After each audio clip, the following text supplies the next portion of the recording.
Hello everyone, welcome to our channel The Gyan Center, which is an online learning platform.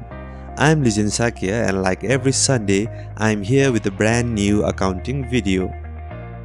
If you haven't seen my previous accounting videos, I highly suggest to watch them to have a better understanding of accounts. I'll put the links in the description box below. Now, let's buckle up and start today's topic.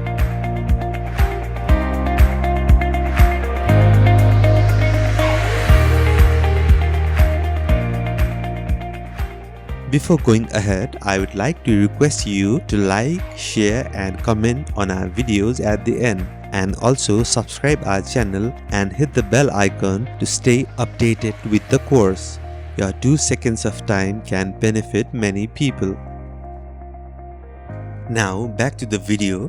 आजको हाम्रो topic छ golden rules of accounting, that is tips and tricks for recording journal entries. अब यो golden rules of accounting भनेको कुनै पनि किताबमा भएको टपिक होइन। यो चाहिँ मैले आफैले बनाएको टिप्स एन्ड ट्रिक्स हो, जुन चाहिँ म कलेज टाइममा युज गर्थेँ जर्नल एन्ट्रीहरू बनाउँदाखेरि। सो यो गोल्डन रुल्स अफ अकाउन्टिङमा जानुभन्दा अगाडि तपाईसँग एउटा सानो इन्फर्मेसन सेयर गर्न चाहन्छु। त्यो के हो भन्दाखेरि अकाउन्ट्सको जम्मा 2 पार्ट्स हुन्छ। पार्ट 1 चाहिँ रेकर्डिङ ट्रान्ज्याक्सन अनि पार्ट 2 चाहिँ generating reports based on that recorded transaction.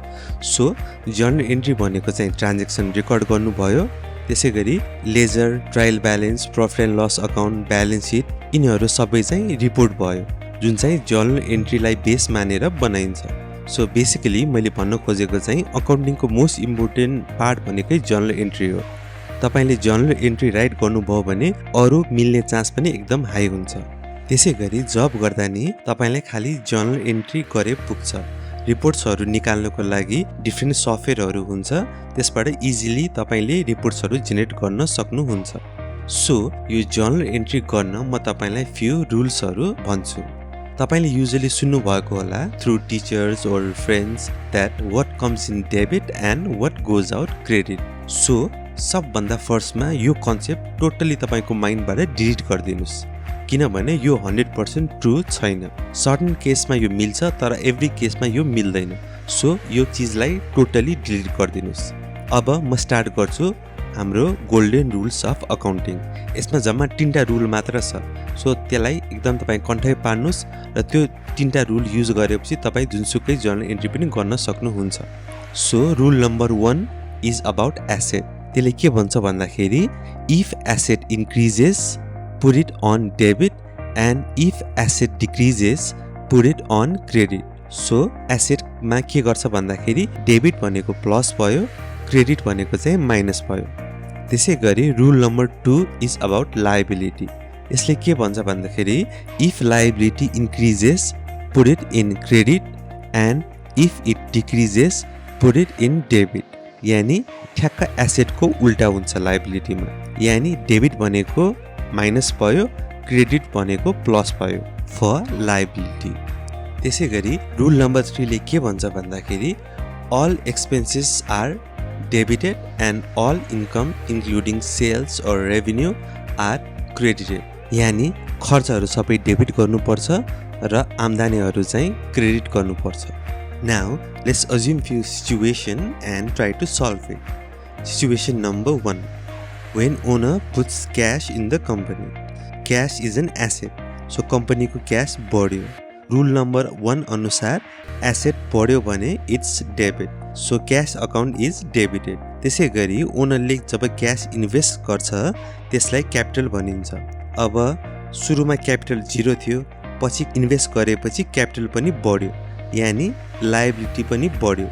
अब लायबिलिटी बढेपछि रुल नम्बर 2 ले के भन्छ भन्दाखेरि त्यसलाई क्रेडिट गर्नुपर्छ। So capital account is credited. So the final entry will be cash account debit and capital account credit. Now next situation is you paid salary to the staff. अब salary भनेको एउटा expenses हो, so according to rule number 3 it is debited. त्यसै गरी salary दिँदाखेरि cash पनि घट्छ कम्पनीको, यानी एसेट घट्यो। So cash is credited according to rule number 1. So the final entry will be salary account debit, and cash account credit. त्यसै गरी next situation, let's assume you sold your product but cash चाहिँ कस्टमरले next month मात्र pay गर्छु भनेर भन्यो अरे। अब सेल्स त भयो, यानी इन्कम त भयो, तर क्याश चाहिँ आएको छैन।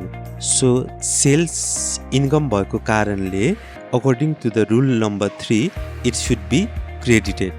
त्यसै गरी क्याश पे गरेको भए क्याशलाई डेबिट गरिन्थ्यो, बट यो केसमा क्याश आएको छैन।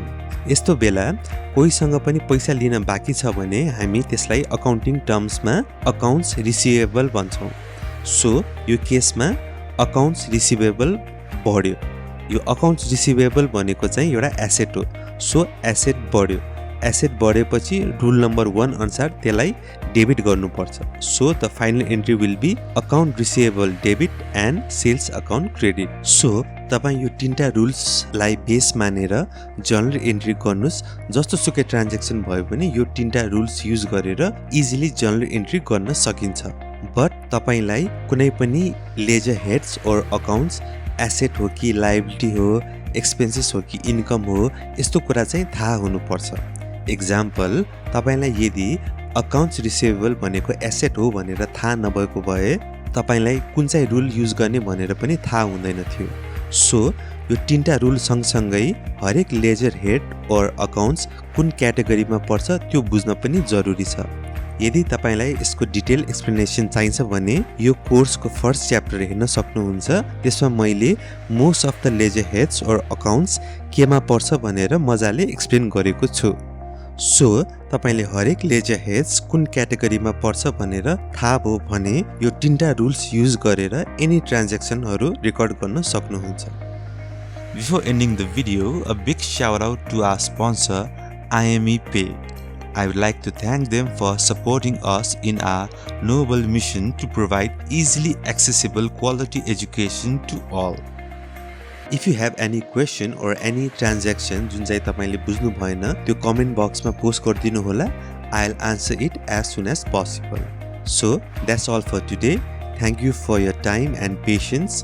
See you in next video where I'll be teaching accounting equation. So till then, take care and bye-bye.